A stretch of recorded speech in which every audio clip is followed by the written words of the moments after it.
आज प्रस्तुत है चाणक्य नीति का 11वां अध्याय।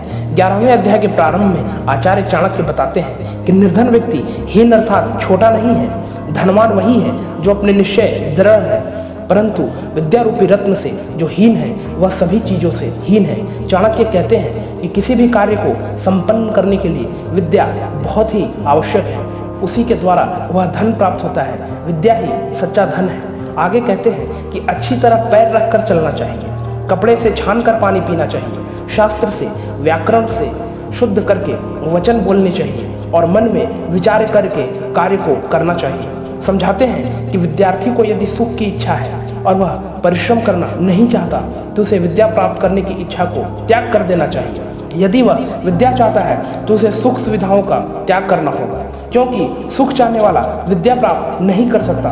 दूसरी ओर विद्या प्राप्त करने वाले के लिए आराम नहीं है।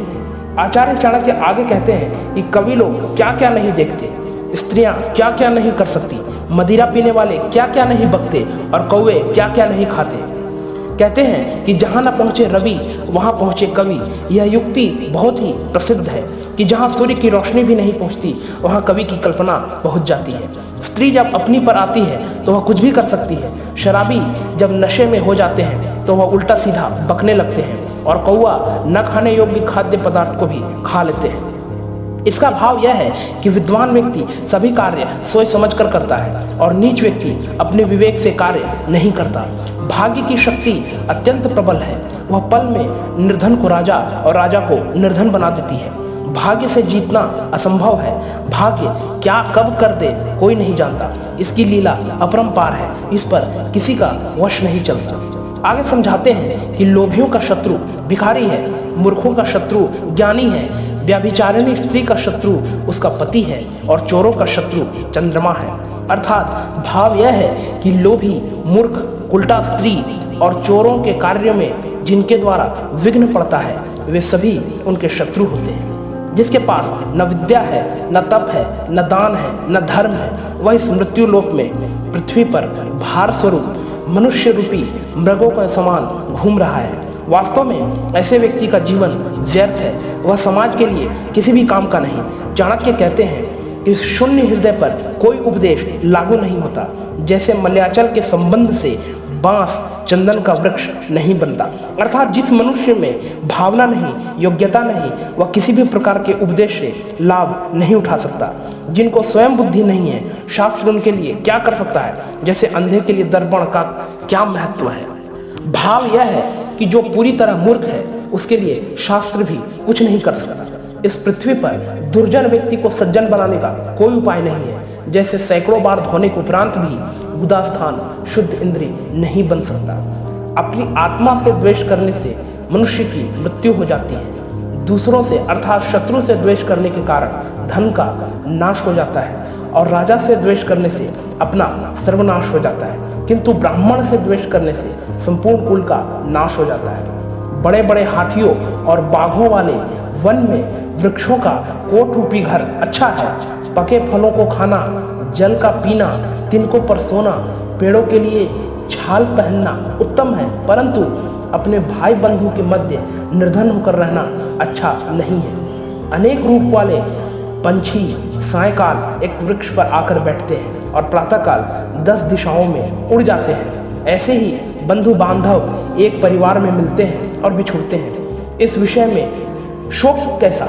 आचार्य चाणक्य कहते हैं कि जो भी मनुष्य इस संसार में जन्मा है उसकी मृत्यु निश्चित है। जब मृत्यु एक शाश्वत सत्य है तो फिर इस बात के लिए शोक संताप कैसा, प्रलाप कैसा। प्रकृति के मृत्यु जनों से चिंतित होने से कोई लाभ नहीं। जो बुद्धिमान है वही बलवान है। बुद्धिमान के पास शक्ति नहीं होती। जैसे जंगल में सबसे अधिक बलवान होने पर भी शेर मतवाला होकर खरगोश के द्वारा मारा जाता है। पंचतंत्र में एक कथा आई है जिसमें खरगोश अपनी चतुराई से शेर की परछाई कुएं में दिखाकर परछाई को उसका प्रतिद्वंदी बता देता है। शेर कुएं में उस पर छलांग लगा देता है और कुएं में डूबकर मर जाता है। अर्थात बुद्धि बल से बड़ी होती है। बुद्धि के द्वारा ताकतवर का भी पराजित किया जा सकता है। श्री चाणक्य कहते हैं कि यदि भगवान जगत के पालन करता है तो हमें जीने की क्या चिंता है। यदि वे रक्षक नहीं होते तो माता के स्तनों में दूध क्यों निकलता। यही बार बार सोचकर हे लक्ष्मीपति अर्थात विष्णु, मैं आपके चरण कमल में सेवा हेतु समय व्यतीत करना चाहता हूँ। यह नारायण की उपासना के साथ साथ कर्महीन होकर बैठ जाने की मंशा नहीं है। भगवान उसी के सहायक हैं जो कर्म करता है। चाणक्य कहते हैं कि यद्यपि मेरी बुद्धि संस्कृत में श्रेष्ठ है, तब भी मैं दूसरी भाषा का लालची हूँ। जैसे अमृत पीने के बाद भी देवताओं की इच्छा स्वर्ग की अप्सराओं के ओष्ठ रूपी मग को पीने की बनी रहती है।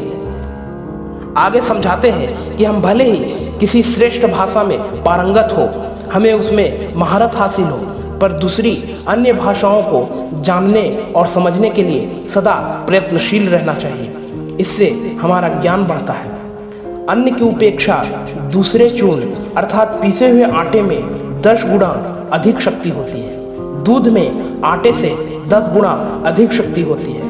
मांस में दूध से 8 गुना अधिक शक्ति होती है, लेकिन घी में मांस से 10 गुना अधिक बल होता है। चाणक्य कहते हैं कि मांस खाने वालों को घृत के सेवन का अभ्यास डालना चाहिए। आज दालें तथा सूखे मेवे भी मांस की पूर्ति कर सकने में सामर्थ्य है।